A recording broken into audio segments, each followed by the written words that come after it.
We were super excited to check this out because we've been hearing about it. There are only 3 stores of this so far, and this is one of them. So let's go check it out. It looks huge, guys. When we walked into the store, the first thing we noticed was that the music was very loud. So we can't actually use the original audio from the video from this point on because our voices didn't come through very well over the music. It was so loud that it may not be the best shopping experience if you or your child are sensitive to noise.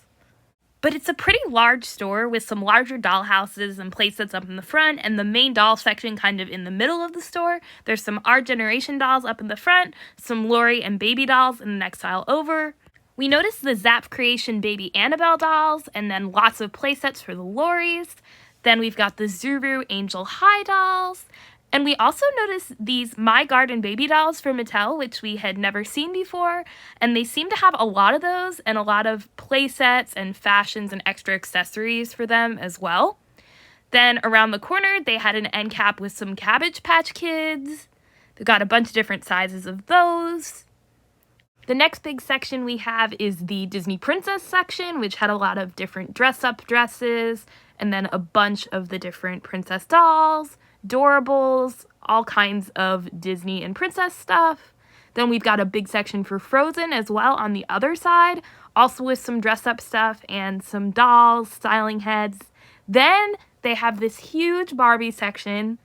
The Barbie extra dolls were $24.99 each here, which is a little bit on the pricier side for them, and this is when we started to notice that a lot of the prices here were not super competitive with some of the other stores.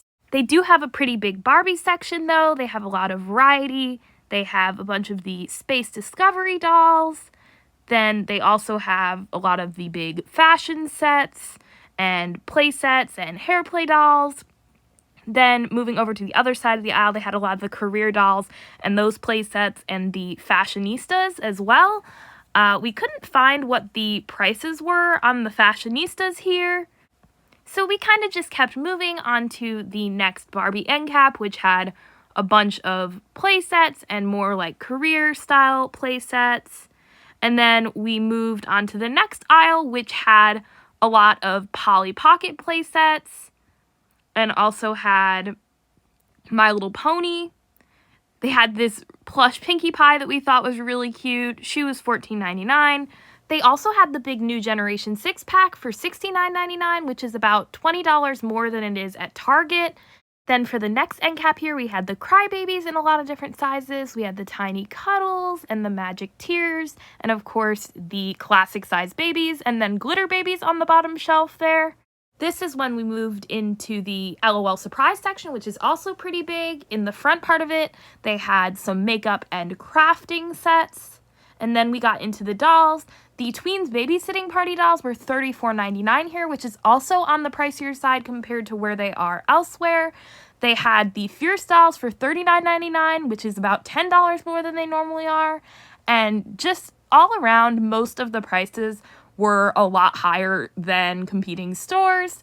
They did have a lot of selection. They had this little dress-up studio, and they also had just all kinds of different OMGs, Sketches, Melrose, Trendsetter, all the different waves of OMGs, but they were all on the pricier side. Then on the other side of the LOL Surprise aisle, they had some of the Tots, the Pearl Surprise, the Color Change Surprise. They had the World Travel Case, which is really cute. They had the Movie Magic dolls, Remix, and a bunch of the larger sets and play sets to kind of round out the LOL Surprise section. The next area had a bunch of the Real Littles and the Shopkins, and also a bunch of the Sparkle Girls, and they had Sparkle Girls from a couple of the different eras, some of the more classic looking ones and some of the reboot ones. The basic dolls were $7.99 here, which is a little more expensive than the typical $5 that they usually run. That brought us into this next little section with Steffi Love and Dream Ella, and they had a bunch of play sets and vehicles for those. And finally, that brings us into Rainbow High and Shadow High, and we were so surprised to see that Shadow High were $49.99 here, which is almost double their typical starting price. They had some craft sets and play sets, and the junior high were $34.99, and just everything in this section was really on the pricey side. The Pacific Coasts were $49.99, and just, you can definitely get better prices for everything here elsewhere. And lastly, we found some Miraculous dolls, and I'd actually never seen this Lucky Charm version of Ladybug before, but they were $29.99 too, which is, again, almost double the typical price for those, and just, we didn't end up getting anything at this store because we knew that we could find better prices for all this stuff. Here are some pictures highlighting the Rainbow High prices specifically.